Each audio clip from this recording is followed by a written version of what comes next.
Video நம்ம என்ன பார்க்க போகிறோம்னா India vs England semifinal match ICC T20 world cup 2024. So 2022லையுமே இங்கிலாந்தும் இந்தியாவும் தான் செமிஃபைனல் ஆடி இருப்பாங்க. அந்த மேட்ச் எல்லாமே பார்த்துருப்பீங்க.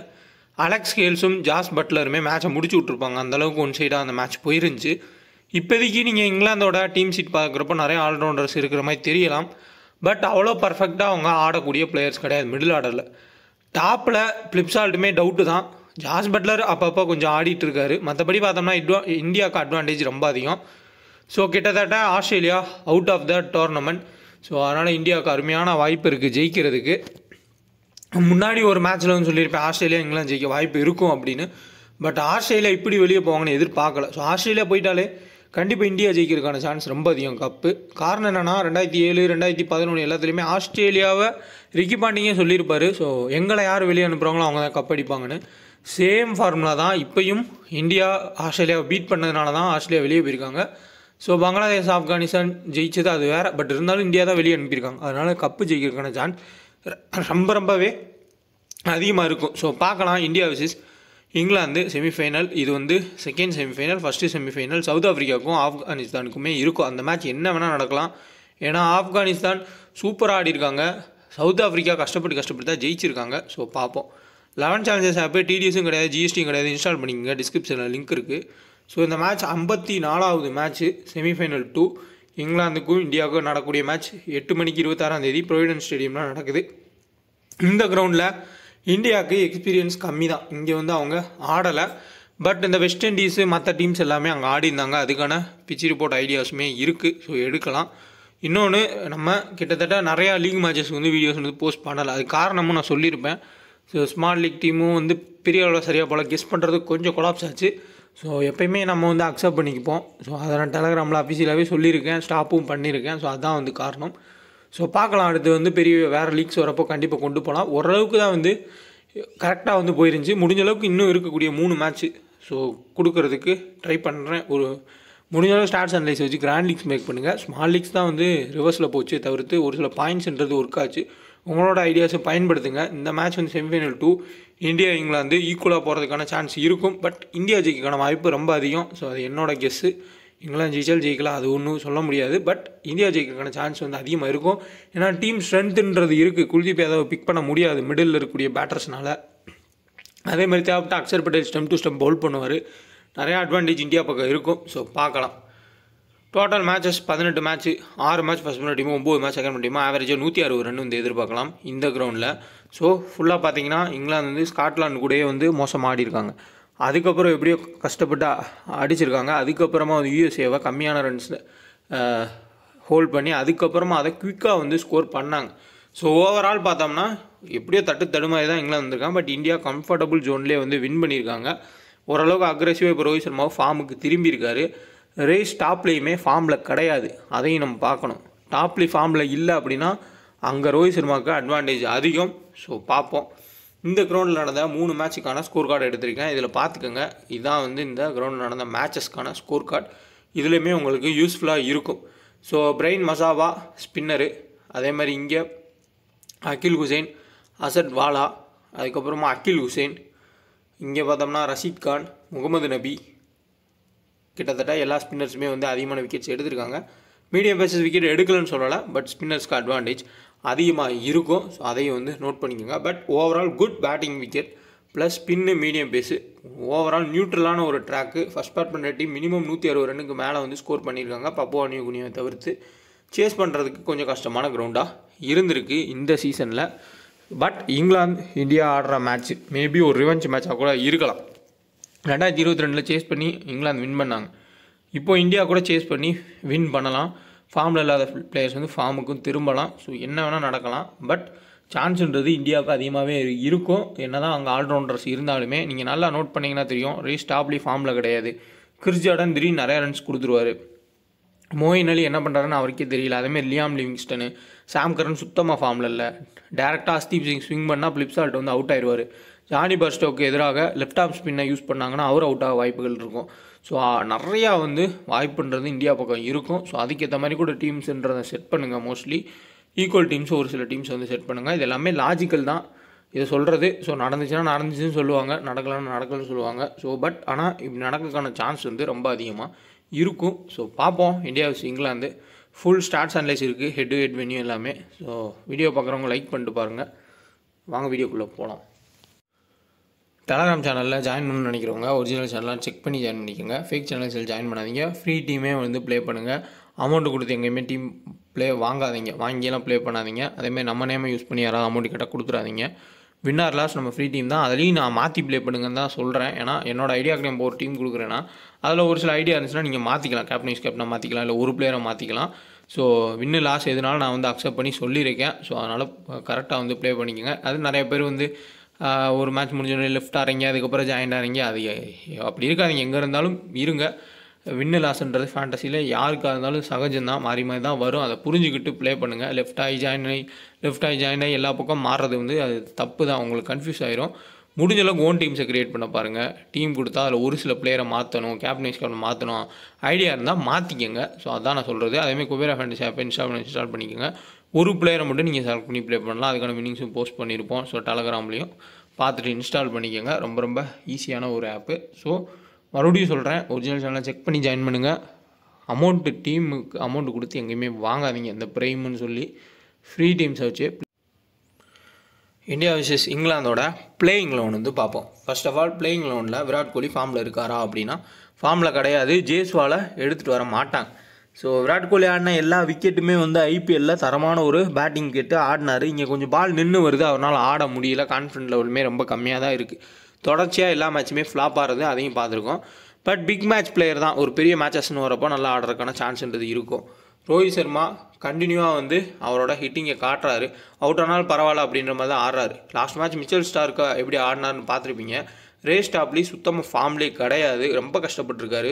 ஸ்விங் பண்ணி அவரால் விக்கெட் எடுக்க முடியல. 1-2 விக்கெட் தான் எடுத்திருக்காரு எல்லா மேட்சும் சேர்த்துமேவும். அதேமாதிரி இங்கே கிறிஸ் ஜார்டன் ரன்ஸ் அதிகமாக கொடுப்பாரு. ஜோஃப்ரா ஆர்ச்சர் எப்படி ரன்ஸ் வந்து கொடுத்துட்ருக்காருன்றதை பார்த்துருப்பீங்க. விக்கெட் எடுத்தாலுமே அவ்வளோ ரன்ஸை வந்து கொடுக்குறாரு. யூஎஸ்ஏ பேட்டர்ஸை ஈஸியாக ஆடுறாங்க. ஸோ அதனால் அட்வான்டேஜ் ரோஹித் பக்கம் இருக்கும். ரிசர்வ் பண்ணிட்டா ஒரு டிஸ்அட்வான்டேஜ்னு பார்த்தோம்னா ஹிட் பண்ணுவார். பட் சம்மந்தமே இல்லாமல் வந்து ஹிட் பண்ணுறாரு. அப்போது ரொம்ப குயிக்காக ஹிட் பண்ண போய் இல்லை மோயின் அலியை கொண்டு வந்தாலோ லியாம் லிவிங்ஸ்டனோ ஆடல் ரஷீத்தையோ எடுத்துகிட்டு வந்தாங்கன்னா அவுட் ஆகிறதுக்கான சான்ஸ் ரொம்ப அதிகம். ஒரு பால் அடித்தாலும் அடுத்த பால் அடிக்க போகிறதுனால வாய்ப்புகள் அவுட் ஆகிறதுக்கான சான்ஸ் இருக்கும். சூரியகுமார் யாதவ் இங்கிலாந்துனாலே வந்து ஹிட் பண்ணுவார். அதுக்கான காரணம் என்னென்னா அவங்க போடுற பேஸு, அவருக்கு ஏற்ற மாதிரி ஒரு லென்த்தில் போடுவாங்க. சிவம் டூபே ரொம்ப மோசமான ஒரு வேர்ல்டு கப் தான் அவருக்கு. அவர் சரியாகவே ஆடலை. கரெக்டாக சிவம் டூபே பேட்டிங் வரப்போ ஒரு கிறிஸ் ஜார்டனையோ இல்லை சாம் கரனோ இல்லை ஒரு ஆர்ச்சரோ நல்ல ஒரு பவுன்ஸ் போட்டாங்கன்னா அவுட் ஆகிறதுக்கான வாய்ப்பு ரொம்ப அதிகம். இவரை வரப்போ எப்படி இவரை வந்து நம்ம விக்கெட் எடுக்கணும், எப்படி இவரை வந்து நம்ம மூவ் பண்ணணும் எல்லாமே வந்து மோயின் அலி பாயிண்ட் அவுட் பண்ணி சொல்லிடுவார். ஸோ சிவம் டூபே ஹிட் ஆகிறதுக்கான வாய்ப்புகள் ரொம்ப கம்மியாக இருக்கும். ஹர்திக் பாண்டியா ஸோ பெரிய பெரிய டீம்ஸ் கூட எல்லாமே பேட்டிங் ஆவரேஜ் 30, பவுலிங்கில் 14-15 விக்கெட் எடுத்திருக்காரு. ஒரு சேஃபஸ்ட் ஆப்ஷன். ரவீந்திர ஜடேஜா சும்மா இருக்கார், அவ்வளோதான். பவுலிங்லேயும் அவர் ஃபார்மில் இல்லை, பேட்டிங்கும் சான்ஸ் கிடைக்க மாட்டேங்குது. அக்ஷர் பட்டேல் தான் மோஸ்ட்லி ஓவர்ஸை போடுறாரு. ஸோ இங்கிலாந்து பேட்டர்ஸ் என்ன தான் லெஃப்ட் ஆஃப் ஸ்பின்னுக்கு எதிராக அவுட் ஆனாலும் அக்ஷர் பட்டேலையும் குல்தீப் யாதவ் வச்சு தான் ரொட்டேட்டே பண்ணுறாரு ரோஹித் சர்மா.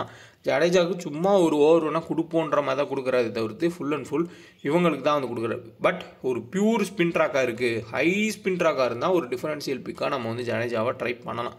ஏதாவது ஒரு பிளேயரை இங்கிலாந்து சைட் கட் பண்ணிட்டு கூட ரிஸ்க் எடுக்கிறவங்க ட்ரை பண்ணலாம். ஹை ஸ்பின் ட்ராக்காக இருந்தால் நீங்கள் இங்கே பார்க்குறப்பே உங்களுக்கு தெரியும், மோயின் அலி, சாம் கரன், அதுக்கப்புறம் எல்லாருமே ரைட் ஹேண்ட் பேட்டர் தான். அதனால் அதிகப்படியாக லெஃப்ட் ஆர்ம் ஸ்பின்னர்ஸை வச்சே கொண்டு போகலாம் அப்படின்னு நினச்சாங்கன்னா ஜடேஜாவுக்கு ஓவர்ஸ் போகலாம். ஹை ஸ்பின் ட்ராக்காக இருந்தால் மட்டும் ஜடேஜாவை ட்ரை பண்ணுங்கள். இல்லை ஓரளவுக்கு நியூட்ரல் ட்ராக்கு தான், நார்மலான ட்ராக் பேட்டிங்க்கும் சாதகமாக இருக்கும் அப்படின்னா ஜடேஜாவை கட் பண்ணிட்டு போகிறது பெட்ரு. Hardeep Singh first or second minimum 2-3 wickets எடுக்கிறாரு.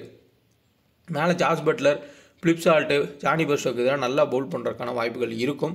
குல்தீப் யாதவ், ஸோ மிடில் வரக்கூடிய Liam Livingstone, Harry Brook, Chris Jordan இந்த மாதிரி பிளேயர்ஸ் வந்து பிக் பண்ண மாட்டாங்க. குல்தீப் யாதவை கஷ்டப்படுறதுக்கான வாய்ப்புகள் ரொம்ப அதிகமாக இருக்கும். பும்ரா டைட்டாக பவுல் பண்ணுறாரு.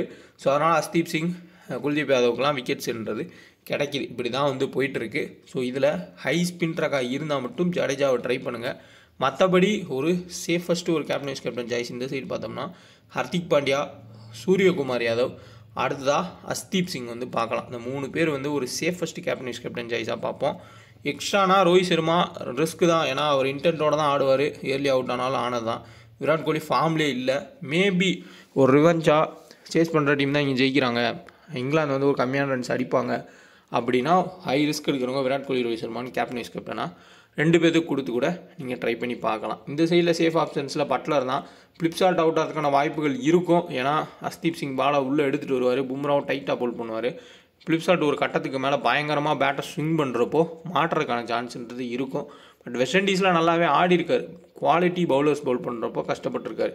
ஜானி பர்ஸ்டோ லெஃப்ட் ஆர்ம் ஸ்பின்னர்ஸ்க்கு எதிராக மோஸ்ட்லி வந்து அவுட் ஆகக்கூடிய ஒரு பேட்டரு. ஸோ ஜானி பர்ஸ்டோ வேணான்னு நினச்சிங்க அப்படின்னா ரிஸ்க் எடுக்கிறவங்க மோயின் அலியை எடுத்து பாருங்கள். ஏன்னா இப்போ இவங்க பவுலர்ஸ் விக்கெட் எடுக்கல அப்படின்னா மோயின் அலி சும்மா தூக்கி போட்டு விக்கெட் எடுத்துகிட்டு போயிடுவார். ஏன்னா ரிஷப் பண்ட், அதுக்கப்புறமா சிவம் டூபே, ஜடேஜா, அக்ஷர் பட்டேல், ஸோ இந்த மாதிரி நிறையா வந்து லெஃப்ட் ஹேண்டர்ஸ் இருக்காங்க.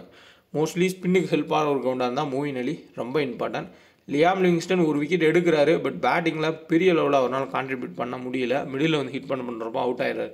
சாம் கரனோட ரெக்கார்டு இந்தியாவுக்கு எதிராக எப்பயுமே மோசமாக இருந்திருக்கு. T20s சரியான ஒரு பெர்ஃபார்மன்ஸ் கிடையாது. பவுலிங் கொடுத்தாலுமே ஒரு விக்கெட் அதிகபட்சம் அதுவாக ஏதாவது லக்கில் கிடைச்சாதான், மற்றபடி வந்து பெர்ஃபார்மன்ஸ் இல்லை. அதேமாதிரி ஹாரி ப்ரூக்கு இந்தியாவுக்கு எதிராகவும் அவர் சரியான பெர்ஃபார்மன்ஸ் கிடையாது.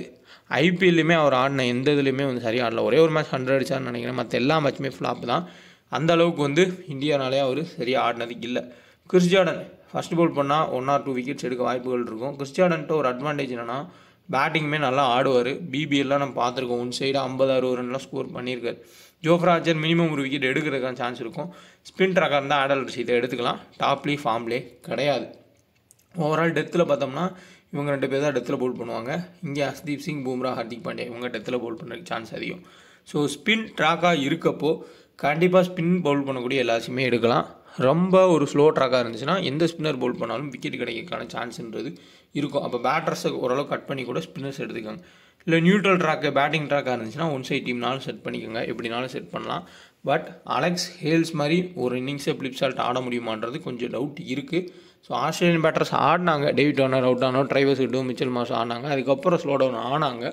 ஸோ பார்க்கலாம், க்ளோஸ் மேட்சாக போகலாம். பட் இந்தியா ஜெயிக்கிறதுக்கான சான்ஸ் ரொம்ப ரொம்ப அதிகம். ரிஸ்க் எடுக்கிறவங்க கிராண்ட் லீக்ஸில் இவங்க 2 பேருக்கு கேப்டன் வைஸ் கேப்டன் கொடுக்கலாம். ரிஷப் பண்ட் இந்த மேட்ச்சுக்கு வந்து கேப்டன் வைஸ் கேப்டன் தேவையில்லை, பட் ஒரு 2 கேட்ச் பிடிக்கலாம், ஒரு 10-20 ரன் வந்து ஸ்கோர் பண்ணுறதுக்கான சான்ஸ் இருக்கும். டிஃபரன்ஷியல் பிக்காக அக்ஷர் பட்டேல், ஜடேஜாவை நம்ம பார்க்கலாம். சிவம் டூபே தேவையில்லை. அதேமாதிரி இந்த சைடு ஹாரி ப்ரூக்கு சேஸ் பண்ணால் மட்டும் டாப்பில் விக்கெட்ஸ் போயிடும். மேட்சே அப்படியே இந்தியா பக்கம் மாறுது அப்படின்னா ஒன்றுமே இல்லாத மேட்சாக இருந்தால் அதில் அடிக்கிறதுக்கான வாய்ப்பு இருக்கும். ஸோ சேசிங்கில் வேணால் நீங்கள் ஒரு ஹாரி ப்ரூக்கை ட்ரை பண்ணி பாருங்கள், லியாம் லிவிங்ஸ்டனையும் ஹாரி ப்ரூக்கையும். பட் ஃபஸ்ட்டு பேட்டிங்கில் அந்தளவுக்கு எஃபெக்டிவாக ஆடுறதுக்கான வாய்ப்புகள் குறைவு தான். ஸோ பெஸ்ட்டு கேப்டன்ஷிப் சாய்ஸில் இங்கே ஜோஃப்ரா ஆர்ச்சர் ஓரளவுக்கு நல்ல ஆப்ஷன் தான். ஜாஸ் பட்லரும் ஒரு டீசெண்டான ஆப்ஷன். மற்ற யாரை ட்ரை பண்ணாலுமே இந்த டீமில் அது ரிஸ்க் தான். மோயின் அலியோ ஒரு டிஃபரன்ஷியல் பிக்காக வந்து நம்ம எடுத்துக்கலாம். ஸோ ஓவரால் பார்த்தோம்னா பேட்டில்ஸ்னால் கண்டிப்பாக ஃப்ளிப்சால்ட்டு, ஸோ ஜாஸ் பட்லர், ஹர்ஷ்தீப் சிங்கு, பும்ராவுக்கு எதிராக கொஞ்சம் கஷ்டப்படலாம். ஜானி பர்ஸ்டோ ஸ்பின்னர்ஸுக்கு எதிராக அவுட் ஆகிறதுக்கான வாய்ப்புகள் இருக்கும். லியாம் லிவிங்ஸ்டன், ஹாரி ப்ரூக்கு, சாம் கரன் இவங்க எல்லாருமே குல்தீப் யாதவுக்கு எதிராக கஷ்டப்படுவாங்க. அதுவும் செகண்ட் பவுல் பண்ணால் குல்தீப் யாதவ் ரொம்ப இம்பார்ட்டன்ட். கேப்டன் வைஸ் கேப்டனாக கூட நீங்கள் ட்ரை பண்ணிக்கலாம். சேம் இந்த சைடில் டாப்லி ஃபார்மில் இல்லாத அட்வான்டேஜை பயன்படுத்தி விராட் கோலி, ரோஹித் சர்மா ஆடிக்கலாம். அதுக்கப்புறமா கொஞ்சம் மீடியம் விக்கெட் எடுக்கலை, ஓரளவுக்கு ஆடிட்டாங்க அப்படின்னா ஆடல் ரஷீத் வந்து விக்கெட் எடுக்கிறதுக்கான சான்ஸ் இருக்குது. ஏன்னா நல்லாவே ரெக்கார்ட்ஸ் வச்சுருக்காரு இவங்களுக்கு எதிராக. நிறைய டைம் வந்து தூக்கி போட்டு விக்கெட்ஸ்ன்றதை எடுத்திருக்காரு ஆடல் ரஷீத். ஸோ அதனால் அதையும் நம்ம பார்க்கணும். ஸோ அதுக்கேற்ற மாதிரி எடுத்துக்கோங்க டீமை. ஸோ ஸ்பின் ட்ராக்கர் இருந்தால் மோஸ்ட்லி ஸ்பின்னர்ஸ் எடுத்துக்கோங்க. அப்படி இல்லை நியூட்ரல் ட்ராக்னால் லாஜிக்கலாக எடுத்துகிட்டு இப்போ நான் ஸ்டாட்ஸ் காட்டுறேன், அதை வச்சு கூட நீங்கள் வந்து பயன்படுத்திக்கலாம். ஸோ இந்தியா ஆஸ்திரேலியா ஆடின மேட்ச்சில் நான் ரோஹித் சர்மா ட்ராப் பண்ணியிருப்பேன் ஸ்மால் லீக்கில். ஸோ இதை சொல்லி ஆகணும். பட் இருந்தாலும் நான் ட்ரைவர்ஸ் ஹெட் எடுத்திருந்தேன். டேவிட் வார்னருக்கு பதிலாக எல்லாருமே டேவிட் வார்னர் தான் எடுத்திருந்தாங்க, நான் எடுத்திருந்தேன். ரோஹித் சர்மா அப்படி ஒரு இன்னிங்ஸ் ஆடுவார் நான் எதிர்பார்க்கல. ஸோ மிச்சல் ஸ்டார்க்கு எதிராக அவுட் ஆவார், இல்லை பேட் கமின்ஸ் எதிராக அவுட் ஆவார்னு எதிர்பார்த்தது. பட் நல்லாவே ஆடினார். ஸோ அதனால் லாஜிக்கலாக ஸ்டாட்ஸு ஒரு சில ஐடியாஸுன்றது ஒரு பிளேயருக்கு ஒர்க் ஆகலாம், ஒரு பிளேயருக்கு ஒர்க் ஆகாமையும் போகலாம். ஸோ அதான் அன்றைக்கி டேவை பொறுத்து தான். So different type of grand leagues போகிறப்ப அது தெரியாது. ஏன்னா ஒரு டீமில் நம்ம ரோஹித் சர்மா எடுக்காமல் அடுத்த டீமில் எடுத்துகிட்டு போயிடலாம். பட் ஸ்மால் லீக்கில் ஒரே டீம் தான் எடுக்க முடியும். ஸோ அதனால் அதை கொஞ்சம் புரிஞ்சுக்கோங்க. ஸோ கிராண்ட் லீக் எப்படி வேணால் வந்து நீங்கள் மேக் பண்ணிக்கோங்க. ஜாஸ் பட்லர் ஹர்திக் பாண்டியாக்கு எதிராக 3 times அவுட் ஆயிருக்காரு. ஜஸ்பீத் பும்ராக்கு 2 times, குல்தீப் யாதவுக்கு 2 times, ரோஹித் சர்மா 2 times வந்து மேட்ச் இருக்கும். Chris Jordan, Virat Kohli 3 times wicket எடுத்திருக்காரு. கீ பாயிண்ட்டே குல்தீப் யாதவ் தான். இந்த கிரவுண்டில் 2 மேட்ச்சில் 5 விக்கெட்டு, சாரி ஹெட்வேர்டில் 2 மேட்ச்சில் 5 விக்கெட்டு, வென்யூவில் ஒரு மேட்ச் ஆடிருக்காரு, 3 விக்கெட்டுமே எடுத்திருக்காரு. ஸோ அதனால் குல்தீப் யாதவோட ஃபார்மும் சரி, அவரை பிக் பண்ணி அடிக்கிறது சரி, ரொம்ப ரொம்ப கஷ்டமாக இருக்கும். இம்பார்ட்டண்டான ஒரு பாயிண்ட்டு இது. ரோஹித் சர்மாவோட ஸ்டார்ட் பார்ப்போம். ரீசன்ட் ஃபார்ம் இன்டென்ட் பவர்ஃபுல்லாக இருந்திருக்கு, பயங்கரமாக ஆடிருக்காரு. இனிஷியல் ஸ்விங் இல்லை, நல்ல பேட்டுக்கு வருது அப்படின்னா கண்டிப்பாக மறுபடியும் ஹிட் பண்ணுவார். ஸோ அந்த லெஃப்ட் ஆர்ம் சீமர் அதை வந்து உடச்சிருக்காரு, அடிக்கிறதுக்கான சான்ஸ் ரொம்ப அதிகம். பட் அந்த அடிக்க போகிறதுலேயே ஏர்லி அவுட் ஆனாலும் ஆகலாம், ஒரு டாப் ஏஜ் ஆகி. ஏன்னா அவர் இன்டென்ட்டோட தான் ஆட போகிறேன்னு சொல்லிட்டார், அது ஃபைனலாக இருந்தாலும் அப்படி தான் ஆடுவேன்னு. ஸோ அதை பார்த்துக்கோங்க. ஹெட்வேர்டில் 34 run average, வென்யூவில் ஆனதில்லை. Virat Kohli 39 run average, எல்லாமே கரெக்டாக தான் இருக்குது. பட் அவர் இப்போ ஆடுற விதம் ரொம்ப தப்பாக இருக்குது. இனிஷியலாகவே ஐபிஎல் மாதிரி அடிக்க போகாமல் கொஞ்சம் ஸ்லோவாக ஆடி அப்புறம் ப்ரெஷர் ஆகி அவுட் ஆகிறாரு. ஸோ அது மிகப்பெரிய ஒரு தவறாக தான் போயிட்டுருக்கு. ரிஷப் பண்ட் ஹெட்வேர்டில் வெறும் 20 ரன் தான் ஆவரேஜ். ஆஸ்திரேலியா கூடயும் ரிஷப் பண்டோட ஆவரேஜ் 9 ரன் தான். பட் நான் வீடியோன்றது போஸ்ட் பண்ணலை, ஆனால் ஆவரேஜ்ன்றதை பார்த்துருந்தேன். ரொம்ப மோசமாக தான் ஆவரேஜ் இருந்துச்சு பெரிய டீம்ஸ் கூட. பட் ஒரு கேட்ச் பிடிக்கலாம், ஒரு ஸ்டெம்பிட் பண்ணலாம், அட்வான்டேஜ்ன்றது இருக்கும். சூரியகுமார் யாதவ் 45 ரன் ஆவரேஜ், இங்கிலாந்துனாலே அடிப்பார். ஸோ பார்த்துருப்பீங்க, எப்பயுமே இங்கிலாந்து கூட எங்கே ஆடினாலுமே அடிக்கக்கூடிய ஒரு பிளேயர் தான். அந்த கஷ்டமான மேட்ச்சில் கூட ஒரு 30-40 ரன்ஸ் ஆடிருப்பார் சூரியகுமார் யாதவ். அதேமாரி ஹர்திக் பாண்டியாவும் இங்கிலாந்து கூட நிறையா ஒரு நல்ல இன்னிங்ஸ்ன்றதை ஆடிருக்கார். வென்யூவில் 2 மேட்ச்சில் 84 ரன் ஸ்கோர் பண்ணியிருக்காரு. ஸோ பக்காவான head to head venue stats. Hardik Pandya 31 run average, 14 மேட்ச்சில் 14 விக்கெட்டுமே எடுத்திருக்காரு ஹெட் டு ஹெட்டில். வென்யூவில் 2 மேட்ச்சில் 44 ரன் ஸ்கோர் பண்ணி 3 விக்கெட் எடுத்திருக்காரு.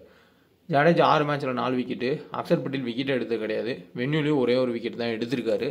ஸோ நோட் பண்ணிக்கோங்க. ஜஸ்பிரீத் பும்ரா 4 மேட்ச்சில் ஹெட்வேர்டில் 7 விக்கெட்டு, ஹர்ஷ்தீப் சிங் 2 மேட்ச்சில் 2 விக்கெட்டு, வென்யூவில் 2 மேட்ச்சில் ஒரே விக்கெட் தான். ஸோ போன மேட்ச் பும்ரா ஒரு விக்கெட் தான் எடுத்தார். இந்த மேட்ச் 2+ போகிறதுக்கான வாய்ப்பு ரொம்ப ரொம்ப அதிகம். ஒரு பெஸ்ட்டான ஒரு கேப்டன். இங்கிலாந்தோட ஸ்டாட்ஸ்ன்றதை பார்ப்போம். ஹெட்வேர்டில் 21 மேட்ச்சில் 33 ரன் ஆவரேஜ். கடைசியாக 2022 வேர்ல்டு கப்பில் அடித்தப்போ 80 ரன் ஸ்கோர் பண்ணியிருந்தார். எப்படி ஒரு ட்ரைவர்ஸ் கட்டு இந்தியாவுக்கு எதிராக அடிச்சுட்டே இருக்காரோ அதேமாதிரி ஜாஸ் பட்லரும் ஸ்கோர் பண்ணிட்டே இருந்திருக்காரு. பட் இவருக்குமே லெஃப்ட் ஆர்ம் ஸ்பின்னர் அந்த மாதிரி ஒரு டிஃப்ரெண்ட்டாக பவுல் பண்ணக்கூடிய ஸ்பின்னர்ஸ் பவுல் பண்ணுறோம் அவுட் ஆகி பார்த்துருக்கோம். கேசா மகாராஜுக்கு அவுட் ஆகிருக்காரு. இன்னுமே நிறையா ஸ்பின்னர்ஸுக்கு வந்து இவர் அவுட் ஆகி பார்த்துருக்கோம். ஸோ இனிஷியலாகவே அக்ஷர் பட்டேல் எடுத்துகிட்டு வரலாம், அக்ஷர் பட்டேலுக்கு எதிராக ஒரு பேட்டில் இருக்கலாம். பிளிப்சால்ட் ஹெட்வேர்டில் 2 மேட்ச்சில் இந்தியாவுக்கு எதிராக வெறும் 8 ரன் தான் ஸ்கோர் பண்ணியிருக்காரு. ஜானி பர்ஸ்டோ 24 ரன் ஹெட்வேர்டில், மோயின் அலி 7 விக்கெட் எடுத்திருக்காரு. ஒரு டிஃபரன்ஷியல் பிக்காக இந்த மேட்ச்சில் பார்க்கலாம். ஹாரி ப்ரூக்கு 4 மேட்ச் ஆடி வெறும் 55 ரன்கள் மட்டுமே ஸ்கோர் பண்ணியிருக்காரு இந்தியாவுக்கு எதிராக. Liam Livingstone 5 match Aadi 57. But இதில் ஒரு 2 மேட்ச்சில் பேட்டிங்கை பண்ணார், மற்ற மேட்ச் பேட்டிங் பண்ணலை. சாம் கரன் 8 மேட்ச்சில் 2 விக்கெட் தான் எடுத்திருக்காரு இந்தியாவுக்கு எதிராக. அது பேட்டிங்கில் 20 ரன் கிட்ட தான் வந்து ஸ்கோரே பண்ணியிருக்காரு. ஸோ நோட் பண்ணிக்கோங்க. ஜோஃப்ரா ஆர்ச்சர் 5 மேட்ச்சில் 7 விக்கெட்டும், ஆடல் ரஷீத் 12 மேட்ச்சில் 8 விக்கெட்டும் எடுத்திருக்காரு. ஸோ ரெக்கார்ட் வைஸ் பார்க்குறப்போ போராதான் இருக்குது. ஸோ ஆன் தி டே எப்படி ஆடுறாங்கன்றதை பார்க்கணும். கிறிஸ் ஜார்டன் ஹெட்வேர்டில் 15 மேட்ச்சில் 21 விக்கெட்டு, இப்போ ரீசெண்டாக ஒரு ஹாட்ரிக் எடுத்திருக்காரு. மினிமம் ஒரு விக்கெட் எடுக்க வாய்ப்பு இருக்குது. பேட்டிங் வந்தாலும் ஆடுவார் ஒரு 10-15 ரன்னு. ரேஸ் டாப்லி 2 மேட்ச்சில் 4 விக்கெட்டுன்றதை எடுத்திருக்காரு. ஸோ குபேரா ஃபேண்டசி ஆப் ஒரே ஒரு பிளேயரை நீங்கள் செலக்ட் பண்ணி ப்ளே பண்ணலாம், உங்கள் மைண்ட் செட்டுக்கு ஏற்ற மாதிரி. GST free. கண்டிப்பாக இன்னும் கொஞ்சம் நாளில் டிடிஎஸ் ஃப்ரீயும் குபேராலையும் கொண்டு வந்துடுவாங்க, ஒவ்வொரு ஆப்பாக கொண்டு வந்துட்டுருக்காங்க. ஸோ கண்டிப்பாக ட்ரை பண்ணுங்கள். ஒரே ஒரு பிளேயரு டியோன் ஆப்ஷன் மூலிமா இன்ஸ்டால் பண்ணி டிஸ்கிரிப்ஷன் லிங்க் இருக்குது. 2K ஃபேண்டசி ஆஃபரோட பயன்படுத்திக்கோங்க. Hardik Pandya captain, Jos Buttler vice captain நான் கொடுத்துருக்கேன். இதை நீங்கள் பும்ரானும் மாற்றிக்கலாம், இல்லை ஃபஸ்ட் பால் பண்ணால் ஜோஃப்ரா ஆர்ச்சர்னும் மாற்றிக்கோங்க. ஸோ எப்படி வேணால் உங்களுக்கு ஏற்ற மாதிரி ஆல்டர் பண்ணிக்கோங்க. விராட் கோலிக்கு பதிலாக வேறு பிளேயர் வேணாலும் ஸ்டாட்ஸ் வைஸாக நீங்கள் எடுத்துக்கலாம். குல்தீப் யாதவும் நல்ல ஆப்ஷன் தான். ஸோ முன்னாடி ஸ்டாட்ஸ் அனலைஸ் எல்லாமே சொல்லியிருக்கேன், உங்களோட ஐடியாஸையும் பயன்படுத்துங்க. கண்டிப்பாக இந்த மேட்ச் வந்து வின் பண்ணலாம். இந்தியாவுக்கு ஃபேவராக மோஸ்ட்லி டீம்ஸை செட் பண்ணுங்கள். இந்தியா ஜெயிக்கிறதுக்கான சான்ஸ் ரொம்ப ரொம்ப அதிகம். டெலகிராம் ஜாயின் பண்ணுறவங்க ஒரிஜினல் சேனலாக பார்த்து ஜாயின் பண்ணிக்கோங்க. ஃபேண்டசியை புரிஞ்சு ப்ளே பண்ணுங்கள். ஒரு சில பிளேயர்ஸை மாற்றி கூட நீங்கள் எடுத்து ட்ரை பண்ணுங்கள். அதான் நான் எப்பயுமே சொல்கிறேன், ஃபைனல் டீம் கொடுக்குறப்போ உங்களுக்கு ஐடியா இருந்தால் சேஞ்ச் பண்ணி ப்ளே பண்ணுங்கன்னு தான். ஸோ ஒரு பிளேயரை மாற்றுறதுல எதுவுமே இல்லை, உங்களுக்கு அவர் தோணுச்சுன்னா எடுத்துக்கோங்க. ஸோ பார்க்கலாம், அடுத்து டிஎன்பிஎல் ஸ்டார்ட் ஆகும். முடிஞ்ச அளவுக்கு அதுக்கும் வீடியோன்றதை போஸ்ட் பண்ணுறதுக்கு ட்ரை பண்ணுறேன். ஸோ பார்க்கலாம் நெக்ஸ்ட் வீடியோவில்.